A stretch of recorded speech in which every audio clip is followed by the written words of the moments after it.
민수기 22장 24절부터 35절까지만 같이 보겠습니다.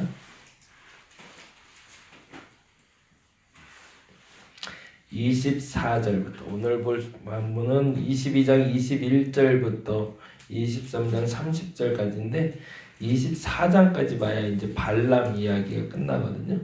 발람이라는 모압의 선지자 이야기입니다. 24절부터 35절까지 같이 한번 읽겠습니다.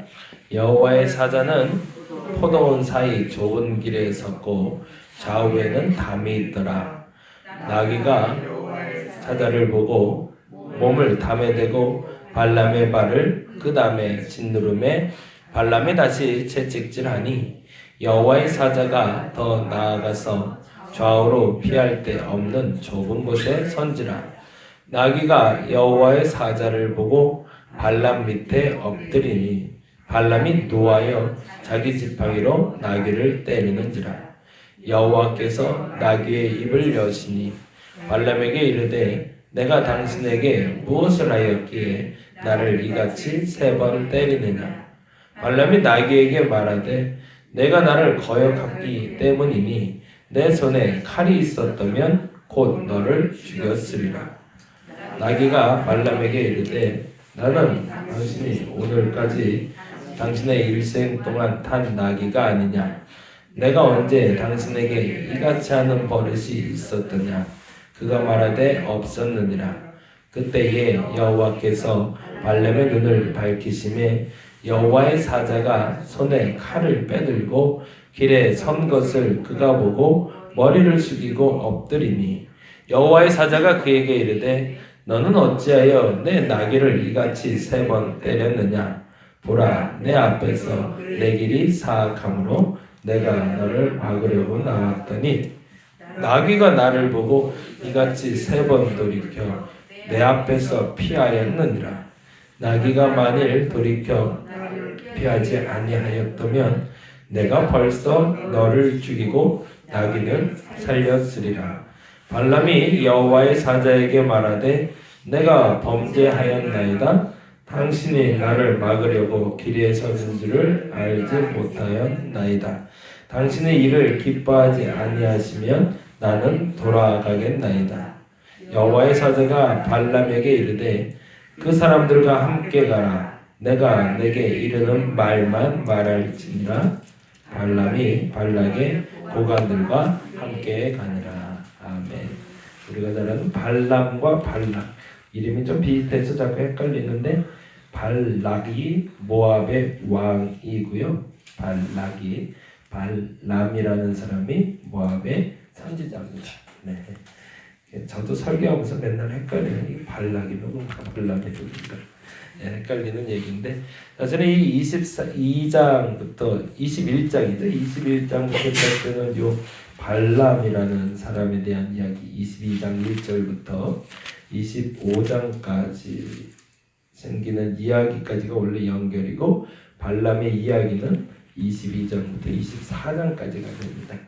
그런데 이제 반복적으로 발람이 3번이나 하나님의 소리를 듣기 위해서 움직이는 장면이 나오는데 우리랑 참 많이 닮아 있어요. 선택이 아니라 신앙은 결단이다라는 말을 제가 자주 써요. 그 이제 사실은 설교는 본인에게 하는 게 맞다라고 저는 생각해요. 제게 먼저 적용하는 얘기고요. 여러분께 전달해 드리면 여러분은 전달된 그 메시지를 통해서 여러분의 신앙을 만들어 가셔야 됩니다. 선택의 조건을 끊임없이 제공해 주고 있음에도 불구하고 우리는 결단하지 못해서 하나님이 주시는 복을 누리지 못하는 경우도 있고 오늘 본문의 말씀처럼 정말 하나님이 우리에게 혼내주려고 준비하시는데 그 앞에 가는 경우도 생긴다는 거죠. 그래서 22장에 오늘 이 본문의 29절 말씀 하고 30절 말씀은 우리가 한번 좀 다시 한번 점검해 보면 좋겠습니다. 29절하고 34절 두 개만 좀 줄을 쳐놓을까요? 29절 말씀 같이 한번 읽어보겠습니다. 발람이 나귀에게 말하되 내가 나를 거역하기 때문이니 내 손에 칼이 있었다면 곧 너를 죽였으리라 라고 이야기합니다. 이 말의 의미를 되새길 때 이 나귀의 역할에 여러분이 집중하고 보셨으면 좋겠어요. 왜 발람이 움직이고자 하는데 나귀는 끊임없이 그 말에 반역하고 있을까? 왜 목회자가 이야기를 할 때 성도들이 반대 의견을 낼까? 왜 성도들 가운데 내게 반대 의견이 나오게 될까? 라고 했을 때 그 질문을 던질 수 있어야 되는데 죄송하지만 눈이 한번 어두워지면 그 질문을 던지지 못하고 오히려 그 사람에 대해서 내가 가해하게 하는 경우가 생기더라고요. 이 부분에 대해서 저와 여러분이 명확해질 수 있으면 좋겠습니다. 그래서 이 발람과 발락 사건을 통해서 또 하나 이야기하려고 하는 것은 34절입니다. 같이 한번 읽어볼까요? 34절 같이 읽겠습니다. 발람이 여호와의 사자에게 말하되 내가 범죄하였나이다. 당신이 나를 막으려고 길에 서신 줄을 내가 알지 못하였나이다. 당신의 일을 기뻐하지 아니하시면 나는 돌아가겠나이다. 이게 발람의 진심이었을까요? 거짓이었을까요? 진심처럼 느껴지는데 또 하나님하고 딜을 하고 있는 겁니다. 근데 우리는 항상 그렇게 하더라고요. 아까 말한 대로 자꾸 선택의 조건을 확대시켜 나갑니다. 그래서 어저께도 책을 하나 봤는데 주님 왜 제게 이러십니까? 뭐 제목이 그래요. 제목이 어찌하여 내게 이러십니까? 그 질문을 던지는 책인데 거기서 그렇게 얘기하더라고요. 우리는 하나님의 뜻을 물으면서 너무 복잡하게 만들어 놓는다. 하나님은 우리의 이성이 판단할 수 있는 기준을 만들어 놓고 우리에게 선택하라 하지 않으신다. 우리 이성을 넘어서는 하나님의 명령이 있을 때도 아멘 할 수 있어야 되는데 우리는 선택의 조건을 만들어 놓고 꼭 선택해야 된다고 착각한다는 거죠. 근데 그건 아니라는 거죠. 요즘 제가 그걸 가지고 고민을 많이 해요. 어저께도 그 얘기를 드렸는데요. 그 이스라엘 백성들이 40년이 지났잖아요. 그 40년이 지나는 동안 엄청난 일이 벌어졌던 거거든요. 어제도 말씀드린 걸 조금 연결 지으면 사실은 그들이 모르는 사이에 그들의 힘이 어마어마하게 강력해졌다는 걸 그들만 모르고 주변은 다 알고 있었던 거죠. 그리고 그들이 이미 사실은 그들은 몰랐지만 하나님 보기엔 준비가 다 맞춰진 상태였던 거죠. 제가 목회를 하면서 끊임없이 제 머릿속에서 떠오르는 동화가 있는데 그게 큰바위 얼굴이라는 동화예요. 저와 여러분이 그렇게 성숙해 갔으면 좋겠다라는 동화인데요. 그 동화의 얘기는 그렇습니다. 어느 마을에 전설이 있어요. 그 마을의 전설이 어떤 전설이냐면 마을 정면에 큰 바위가 있는데 그 큰 바위가 사람의 얼굴을 비슷하게 생겼어요. 그래서 그 마을의 전설은 어떤 전설이냐면 이 마을이 크게 번창할 때가 오는데 이 큰 바위의 얼굴과 똑같이 생긴 사람이 나오면 그때 이 마을이 크게 번성할 거라고. 그래서 사람들이 꿈을 가지고 그 마을에 살아가게 됩니다. 그러다가 이제 어느 날은 시장이 오기도 하고 뭐 외부의 탤런트 같은 사람들이 오기도 하고 그래서 두세 명의 사람들이 오가면서 그 큰 바위 얼굴과 닮아 있는 사람들이 만나게 돼요.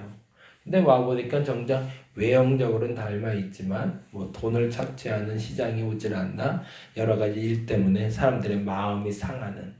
근데 그때 그 마을에 어린 아이 하나가 그 큰 바위 얼굴을 바라보면서 내가 살아생전에 저런 큰 바위 얼굴을 봤으면 좋겠다. 그 얼굴과 닮은 사람을 봤으면 좋겠다. 라는 꿈을 가지고 살아가는 어니스트라는 아이가 하나가 등장을 합니다. 이름조차도 정직이에요. 그래서 이 아이가 끊임없이 그 꿈을 가지고 살아요. 그래서 시장에 왔을 때도 제일 먼저 가서 보고 또 지도자가 왔을 때 제일 먼저 가서 보고 근데 안타깝지만 그들이 실수하는 모습을 보는데 어느 시점에 그가 어른이 되었을 때 사람들에게 이야기를 듣게 됩니다. 어니스트가 저 큰 바위 얼굴이라는 얘기를. 그리고 나서 그가 그 마을을 지도하는 사람이 됐다는 게 큰 바위 얼굴의 결론 부분이었어요. 거기에는 두 가지 매우 중요한 것이 있는데 분명한 목적지가 무엇인가를 우리는 계속 바라보고 살아야 된다는 거고요. 그리고 또 하나는 반복적인 훈련, 반복적인 습관이 가져오는 놀라운 힘에 대해서 말하고 있습니다. 우리가 거룩한 습관을 얘기하고 있는데 이스라엘 백성들은 자기들도 모르는 사이에 자기 아버지 때하고 똑같이 살아가는 것처럼 여겼지만 어느 순간에 노예가 아니라 하나님의 군대가 되어 있는 것을 알게 된 거죠. 군중이 아니라 무리가 아니라 노예에서 무리가 된 것이 아니라 노예에서 군대가 되어 있는 걸 알게 됩니다. 근데 한 가지 더 중요한 거를 간과하고 있었어요. 그게 뭐냐면 노예에서 군대가 됐는데 모압의 왕은 그 군대가 된 이유를 알고 있었던 거죠. 근데 이스라엘 백성들은 요단 동편에서 전쟁을 치르면서도 본인들이 강해진 것은 알고 있었지만 우리가 왜 강해졌는지 모르고 있었거든요. 그래서 그걸 알려주는 본문이 발람과 발락의 본문입니다. 그 중심에 무엇이 있는가? 그들이 강하게 된 건 조직력이나 법이나 그들의 체계나 그들의 리더가 되는 모세에게 있는 것이 아니라 하나님께 있는 것이다. 그것을 알려주는 본문이 바로 22장에서 24장까지입니다. 우리가 굉장히 중요시 여겨야 될 것인데 자꾸 착각하는 건 제가 엊그제도 제가 회개한다고 얘기한 것처럼 교회가 생성되는 가장 큰 원인은 하나님의 나라의 확장에 있습니다. 그리고 우리가 복음을 전하는 데 있습니다. 근데 어느 한순간에 우리 교회의 확장에 목적을 둘 때가 있어요. 그리고 우리는 하나님하고 딜을 하기 시작합니다. 하나님이 우리 교회를 크게 해주시면 하나님 나라 복음에 더 열심을 내겠습니다. 그거는 복음의 우선순위가 분명히 바뀌어 있는 겁니다. 내가 전도해야 되는 이유, 내가 기도해야 되는 이유, 내가 말씀을 봐야 되는 이유, 예배해야 되는 이유는 나로 하나님의 사람이 되게 하기 위한 하나님의 도구를 사용하는 것이지 내가 나의 복을 얻고자 하는 것이 아니다. 이게 우리 신앙의 분명한 기준이어야 됩니다. 어저께도 기도 부탁을 드렸는데 임산부를 놓고 부탁을 드렸어요. 그리고 그 사람이 건강하게 몸이 회복되도록. 근데 여기서는 초점이 하나가 더 있어야 돼요. 그 초점은 뭐냐면 그가 건강한 아이를 낳는 것은 도구고요. 그 도구를 통해서 하나님을 만나야 되고 감사하게도 남편이 신앙이 없대요. 이번 기회에 같이 기도해야 되는 이유를 알아가게 하는 게 우리 기도의 목적이 돼야 되겠죠. 그래서 그 아이가 건강히 태어나는 건 기본이겠지만 그 건강히 태어나는 것으로 말미암아 하나님의 나라가 그들의 가정에 들어갈 수 있도록 우리는 그렇게 기도해야 될 겁니다. 어제도 기도 부탁을 실질적으로 금요일날 제가 기도 부탁을 받았는데 성함이 신익화 집사님이세요. 필리핀에서 재정적으로 참 여유롭고 넉넉하게 살았던 분이셨는데 소위 말해서 재산이 다 탕진됐어요. 그래서 남편은 필리핀에 살고 여자분만, 아이는 이제 막 대학을 졸업하는 나이가 됐고 딸내미 하나 있는데 고등학생인가 중학생인가 그렇대요. 근데 이 여자분이 신분을 숨기는 건 아니지만 그래도 어떻게 살아보려고 여기 와서 요양원에서 간병인으로 일을 하다가 이번에 병을 얻었어요. 유방암. 자기가 듣기로는 이제 정부에서 하는, 우리 집사람도 그 얘기 계속해서 해야 될 것 같은데, 정부에서 하는 건강검진을 꼭 해야, 그래야 정부에서 하는 그 혜택을 볼 수 있다며요. 그래서 그냥 시간이 됐길래 홀수, 짝수 그 해가 돼서 그냥 건강검진을 받았는데 유방암이라는 판명을 받은 거예요. 그래서 어쩔 수 없이 수술하러 들어갔는데 초기인 한 4기, 말기 이렇게 알고 들어갔는데 다행히 유방암 1기라고 하네요. 그래서 그 기도 요청을 받으면서 그게 목요일 날 수술을 하셨고요. 얘기를 들어보니까 이제 금요일 날은 준비했고 월요일 날 아마 퇴원을 하신 걸로 알고 있어요. 그러면서 기도 요청을 하신 건 뭐냐면 사실은 유방암이 완치될 수 있도록 재정적인 회복을 볼 수 있도록 요청도 하셨는데, 이런 기도 요청을 받을 때 여러분에게 부탁드리는 게 있는 거예요. 우리가 이 부분에서 자꾸 착각을 하는데 병이 낫는 것이 중요한 것이 아니고요. 물론 병이 낫는 것이 그에게는 복음이 들어갈 수 있는 아주 귀한 통로가 되지만 병이 나아서 혹은 병이 악화되지 않아서 하나님을 만나게 하는데 목적이 있다. 이 부분에 대해서 저와 여러분이 명확해지기를 바랍니다. 발람은요, 지금 계속 나귀에게 공격을 당하고 있는 것이 아니라 나귀를 공격하면서 그가 계속 집착하는 것이 있습니다. 우리가 말하는 돈이에요, 돈.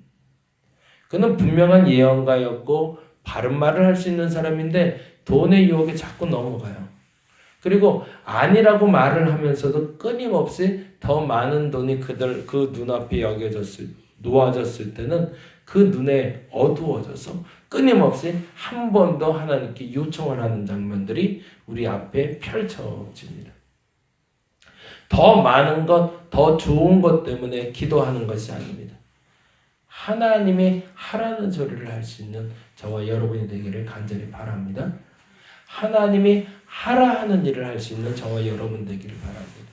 그래서 아까 말씀드린 대로 22장 34절이 중요해요. 34절 같이 한번 읽어보겠습니다. 발람이 여호와의 사자에게 말하되 내가 범죄하였나이다. 여기에 동그라미 좀 하시고요.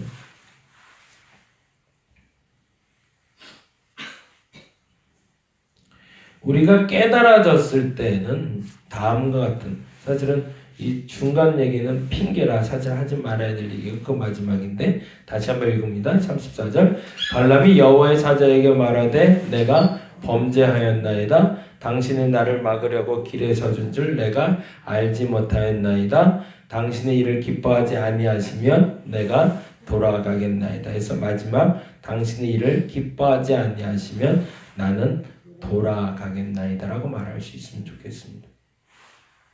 범죄를 알았다면 돌아가야 됩니다. 누군가가 아니라고 계속 말해줄 때 여러분이 끊임없이 점검하시기 바랍니다. 막힐 때는 분명한 이유가 있는 거니까 누군가 막을 때는 그땐 돌아갈 마음이 있어야 돼요. 아까 말한 대로 사실은 이 말을 진심으로 하나님은 받아들이신 것 같아요. 그래서 그 복음을 전하게 하기 위해서 35절에 이르는 말만 말할지니라 라는 단어로 발람을 파송하는 장면이 35절에 연결되고 있습니다. 선택을 할 때 그래서 한 가지 팁을 하나 더 마무리하고 끝냈으면 좋겠는데요. 선택을 할 때 내가 요 한 번만 더 라는 생각이 들 때는 죄송하지만 내 생각이 가미가 되는 겁니다. 이게 자꾸 돌려 말을 하니까 내가 어려워집니다. 하나님은 모든 것을 다 옳게 만들어 놓으셨기 때문에 하나님의 일을 선택하는 데는 사실은 어려움이 없습니다. 근데 하나님의 옳다 말하는 것에 내가 좋아하는 것을 붙여놨기 때문에 우리는 선택해야 된다고 착각을 하는 겁니다. 원래 하나님이 만들어 놓은 것을 선택하는 건 어려움이 없습니다. 이 말을 잘 기억하고 가시면 좋겠어요. 하나님이 옳다 하는 걸 선택하는 데는 사실은 어려움이 없어요. 근데 하나님이 만들어 놓은 옳다라는 것 말고 또 다른 옳은 것을 내가 만들어 놨기 때문에 혼돈이 되고 어려워지는 겁니다. 근데 그때 우리가 선택을 해야 되는데 어제 전도사님 한 분이 와서 대화하다가 그 결론을 냈는데 그게 맞을 것 같아서 말씀드려요. 또 하나의 선택의 조건으로 만일 그런 경우가 오면 전도사님 어떻게 해요? 그때 그 전도사님 그렇게 얘기하더라고요. 그러면 이것도 옳은 것 같고 저것도 옳은 것 같은 생각이 계속 드니까 그냥 시간을 보내버린대요. 그러나 마지막 순간에 어쩔 수 없이 하나를 해야 될 때 그 하나를 한답니다. 그러면 그 하나가 하나님이 옳은 것이 됐던 아니면 내가 옳은 것이 됐던 선택하게 되고 거기에 따른 결과를 합당하게 자기가 수용한다고. 만일에 지금 혼돈 가운데 이것이다 저것이다 고민하고 계신 것이 있다면 여러분 선택하실 때 만일아 아직도 50대 50이라면 그냥 조금 더 시간을 보내시기 바랍니다. 그리고 나서 그 마지막 순간에 어쩔 수 없지만 이것이다 여겨진 것이 있다면 그것을 선택하셔서 그것이 이왕이면 하나님이 옳은 것으로 결론 지어지기를 그렇게 기도하며 준비하는 저와 여러분 되기를 간절히 바랍니다. 기도하겠습니다. 어려운 선택의 문제를 얘기하려다 보니까 좀 복잡해졌습니다. 근데 우리 기억해야 될 게 있습니다. 하나님 반드시 옳은 것을 만들어 놨고 당연히 그것을 선택하게 만들어 놓으셨습니다. 근데 하나님이 옳다 하는 것과 또 하나의 옳은 것을 내가 만들어 놓았기 때문에 자꾸 선택하려고 하고 혼돈되는 겁니다. 만일에 이미 그 혼돈의 기준을 가지게 됐다면 지금 어쩔 수 없지만 시간을 조금 더 보내야 되겠습니다. 그리고 어느 순간에 최종 어쩔 수 없이 선택해야 되는 하나가 남았을 때 그것을 선택하게 하여 주옵시고, 그러나 그 선택이 후회가 없는 선택이 되게 하여 주옵소서. 안타깝지만 발람은 그 마지막 선택을 향해 또 나아가는 모습을 봅니다. 결국에 하나님의 것을 선택하게 되지만 그는 모든 것을 잃어버리고 맙니다. 어떤 선택을 해야 될지 잘 고민하고 결단하게 하여 주시옵소서. 감사합니다. 고마우신 예수님 이름으로 기도드렸습니다. 다 같이 기도하고 돌아가도록 하겠습니다.